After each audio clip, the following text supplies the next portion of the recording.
Welcome to Jets Talk. My name's Ryan. I'll be your pilot. If you're new here, hit that subscribe button. If you've been here before, welcome back. I love having you here. Boys and girls, I want to talk a little bit about Jonathan Taylor. We got some word per Adam Schefter. Colts have given all-pro running back Jonathan Taylor permission to seek a trade.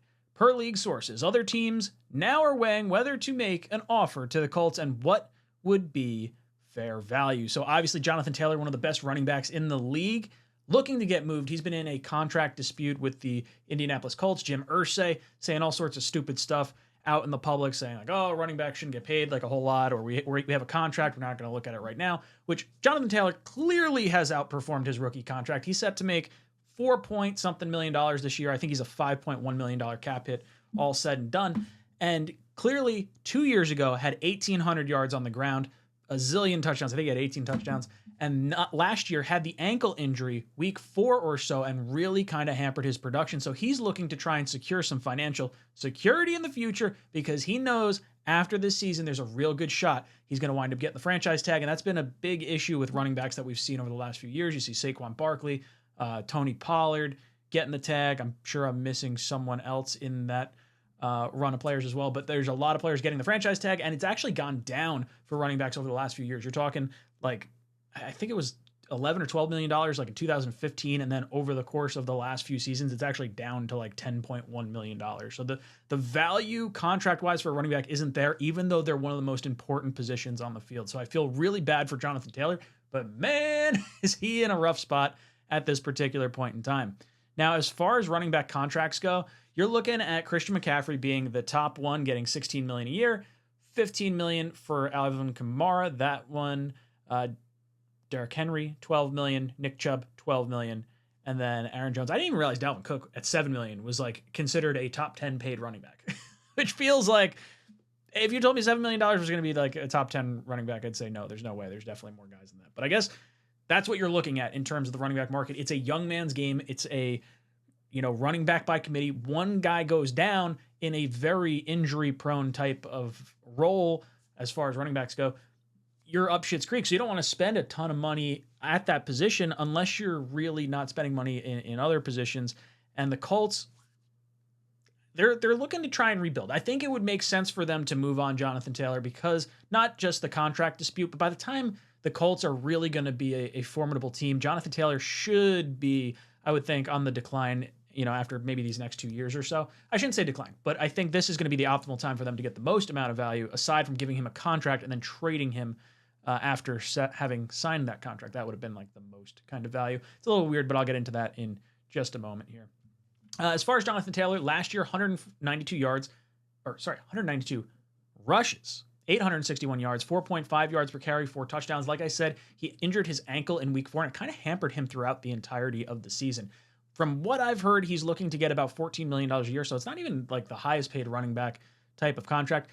Let's work off this number if it is $14 million a year as opposed to $16 million a year. But either way, that's a lot of money considering the franchise tag, which is supposed to be the average of the top 5 at the position, which I guess it is back at like $10 million. This is a sizable pay jump. You think if he's looking for 14, he's getting like 5 this year. He's getting, if he gets tagged next year, which he would if he were to stay on the Colts, I would think he's going to wind up getting like 10, maybe $11 million in a contract next year. So not something you're really looking to do if you're Jonathan Taylor. Now, as far as what it would cost in a trade, Christian McCaffrey is really the closest thing that we've had in terms of a big running back getting traded. He got moved last year for a 2nd, 3rd, 4th, and 5th round pick. And the Dolphins right now, because obviously the Dolphins are the team that we're going to be talking about here because they were in on Dalvin Cook. Apparently they were not, weren't able to secure him. He wound up going to the New York Jets.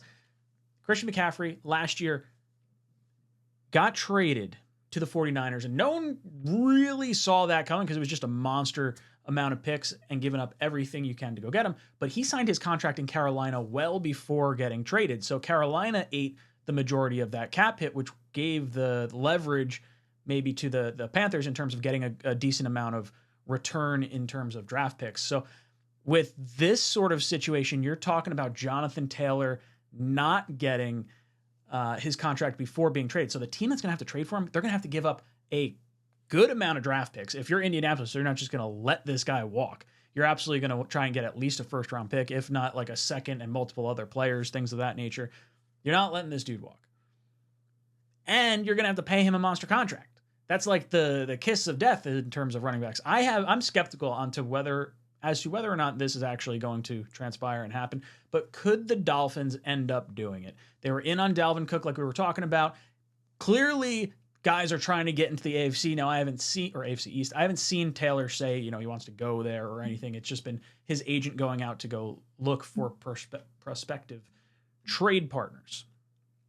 The Dolphins, as it stands right now, are about $13 million under the salary cap space, so they do have right there enough room-ish to make this work. Now, obviously, if you're signing him to a long-term deal, his first year is going to be a little bit lower in terms of cap hit, and it's going to escalate as it goes on. So I don't foresee it being an issue if they did want to make a move for him.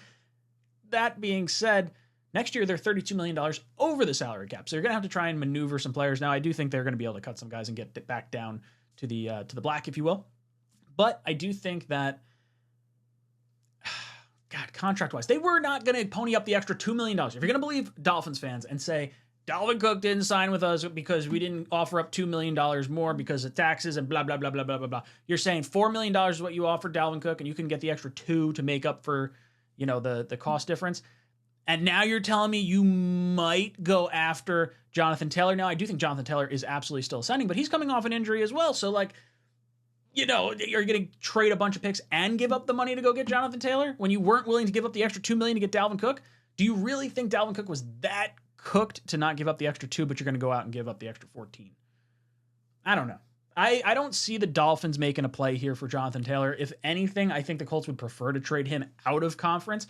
I think the Chiefs, if they could find some way to get Jonathan Taylor, would be a home run spot.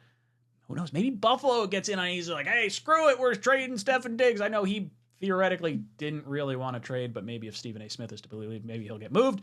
I don't know. The Chiefs feel like an interesting option because of all their firepower. They could give up a first, and who cares? It doesn't even matter. They're all stacked as is.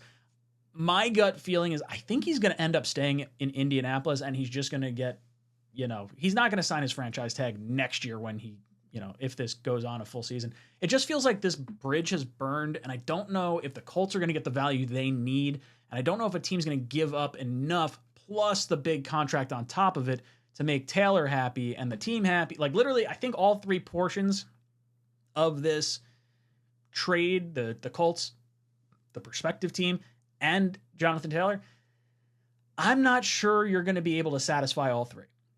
So guys, let me know, is Jonathan Taylor headed to the Miami Dolphins? Is he going to another team this year? Do you think he gets moved? Do you think he ends up playing his maybe final season in Indianapolis this year? Let me know in the comment section down below. And as always, go Jets. Jets!